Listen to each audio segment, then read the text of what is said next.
"How in all the Splinter realms did you get out of your cage?" the young blonde girl asked, as she effortlessly cleaved another foe in half with her enormous sword.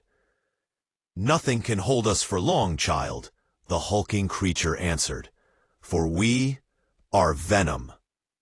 "What about the legion of limbo demons I left to guard you?" replied the mutant known as Magic, as she lifted her soul sword to deliver another fatal blow. Venom smiled as his enormous tongue licked away the strings of spittle dripping from his black lips. "Never mind. Don't tell me," Magic continued. "I'm well aware of what your kind can do. Symbiotes nearly devoured my entire home dimension. It's why I put you on lockdown to begin with." But what this child didn't seem to realize was that Venom was more than just a rippling mass of xenomorphic protoplasm, a fearsome sight with claws and tongue and teeth, all ready to deal deadly damage to any who dared oppose him. Underneath his alien exterior was a regular human named Eddie Brock. The symbiotic bond shared by the pair had granted Eddie extraordinary abilities and had given the alien a purpose. Together, as Venom, they had become a lethal protector, stalking the streets to bring their own brand of justice to those who harmed the innocent. Or at least, so they thought. To be honest, the details of Venom's past felt a little hazy. When his own reality collapsed around him, the Clintar hive mind that connected Venom to his fellow symbiotes overloaded Eddie's brain and left him and his alien counterpart completely disoriented. They weren't quite sure where they had come from, and they certainly weren't sure where or when they were now. "We're free now," Venom said, assessing his former captor, "and you look far less dangerous than they do." "You'd be surprised," Magic retorted. "We'll take our chances, little one," Venom continued, stepping forward to join his beautiful but deadly new companion in the fray. "So who are we fighting?" "The gods," Magic replied casually. "Well, the ones that are left." As Venom surveyed the endless battlefield, he realized that the young mutant was not exaggerating. Somehow he had ended up in another realm where occult forces were locked in an eternal war. This was far beyond the types of battles he had previously been accustomed to. Fighting criminals and Spider-Men on the streets of New York was easy, compared to facing off against demons and demigods in a cross-dimensional hellscape. In a place like this, there was no right and wrong, no innocent and guilty. These were divine forces at war, and both halves of Venom were beginning to realize just how mortal they were. "How can we possibly slay gods, little one?" Venom asked, genuinely curious. "A big sword always works for me," Magic replied with a smile, giving her own weapon another skillful thrust into the oncoming hordes. Venom almost let out a chuckle, glad to finally find a taste of humor amidst the horrors of this strange war. But instead, he fell to his knees and let out a primal scream as daggers of pain suddenly pierced through every fiber of his being. It was as if an alarm had sounded inside his head, sending his symbiote side into a frenzy. In his mind, he saw images of a distant planet shrouded in darkness, accompanied by the anguished cries of 1,000,000 living creatures. But there was something more.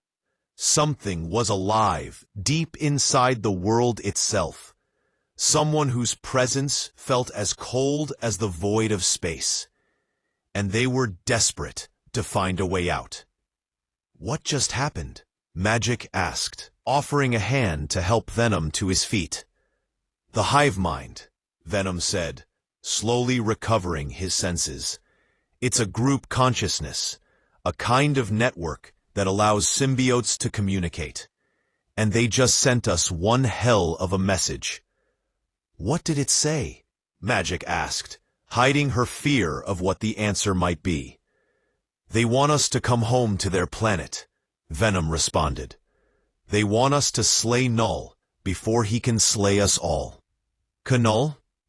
Knull? Who's that?" Magic inquired. "Their god," Venom said. "Then you'd better get yourself a sword," Magic replied dryly before returning her attention to the battle at hand. "The bigger, the better." "Yes," Venom mused, "and we think we know where to find one." Venom had heard the legends from his symbiote kin. Long ago, Null wielded a mighty blade known as All Black, the Necrosword.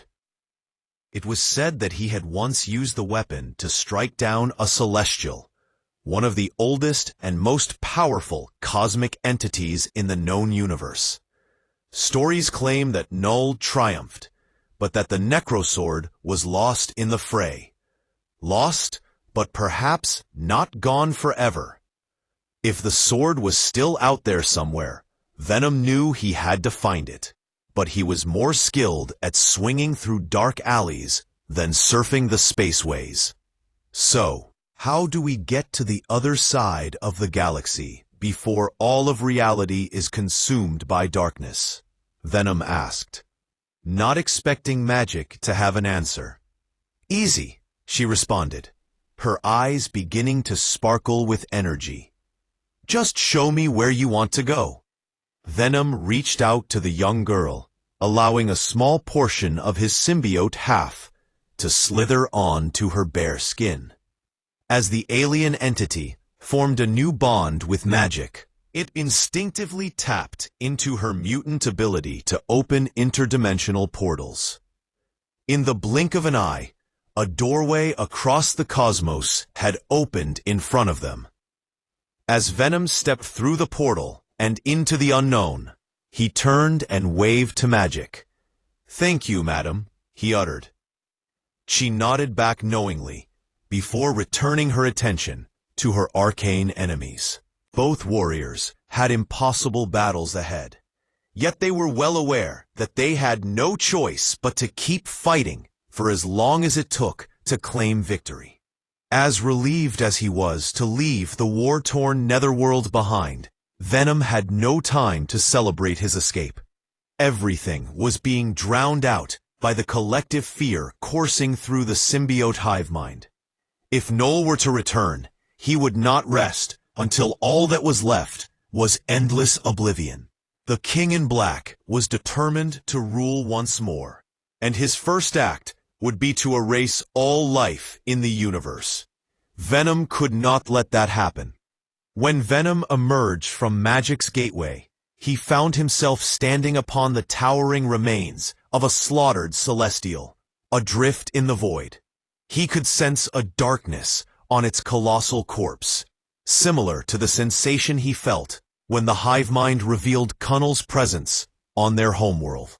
He soon saw the hilt of a sword jutting from the Celestial's side. Around the wound the buried blade had inflicted, an ebony energy bubbled and churned like a cosmic infection that had been left untreated for eons. Venom reached for the handle of the Necrosword. He began to pull, but the blade would not budge. Its darkness had spread across the Celestial's armored surface, cementing it in place. But Venom was never one to give up easily. So he pulled again, and again, and again, but to no avail. With his full focus on the task at hand, Venom failed to notice that he was no longer alone.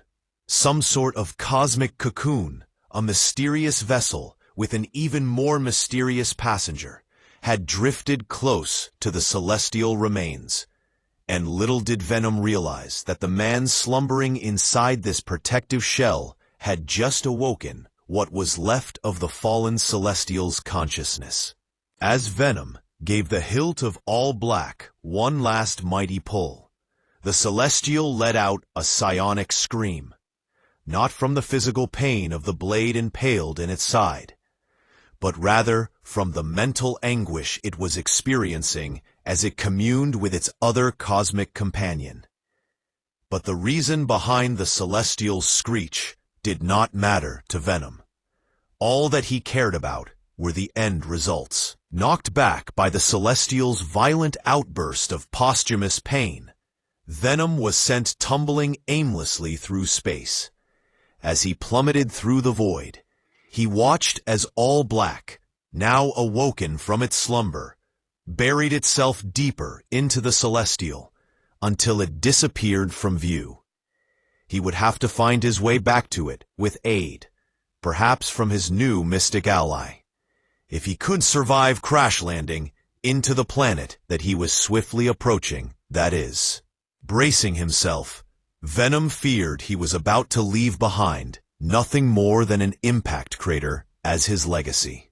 But his arrival on the planet's surface was unexpectedly soft, as if he had been caught and cradled by a million loving hands. As he rose, he realized that there was good reason for his surprisingly safe landing. He was home. This was Clintar, planet of the symbiotes, and they had unexpected company.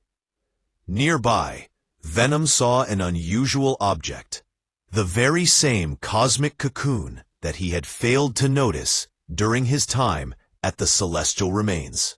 It too had been hurled through the void and onto Clintar's surface, delivered as if by fate itself. But while Venom was welcomed home by his brethren as a champion, the cocoon was seemingly about to be swallowed by a sea of hungry symbiotes. Venom could not allow that, not without knowing what or who was inside. With fang and claw, he tore through the cocoon's protective outer shell. Within moments, a figure emerged from inside, clearly more golden god than mortal man. Venom watched and waited as the new arrival gained his bearings, not sure if he was friend or foe. His question was swiftly answered as the luminous warrior turned and attacked him. "Don't know who you are, Goldie," Venom said, watching the planet undulate around him. "But I've got work to do, and I won't let you stand in my way." "I am Adam Warlock," the man said, "and I will not let you corrupt this universe with your darkness, living shadow." Venom instantly lowered his shoulders and laughed. "You think I'm null?" he said. "You've got it all wrong, sir. I am no king in black. I'm the one who came here to end his reign, permanently." Adam Warlock paused and looked at Venom. He had not expected to find himself fighting alongside a creature of such darkness, but he would gladly accept any ally willing to join him in his crusade. The battle for the fate of the universe was about to begin, and for the first time in ages, Venom felt as if he knew exactly who he was and where he belonged. He would stand on the side of the light, as long as the faintest glimmer still remained.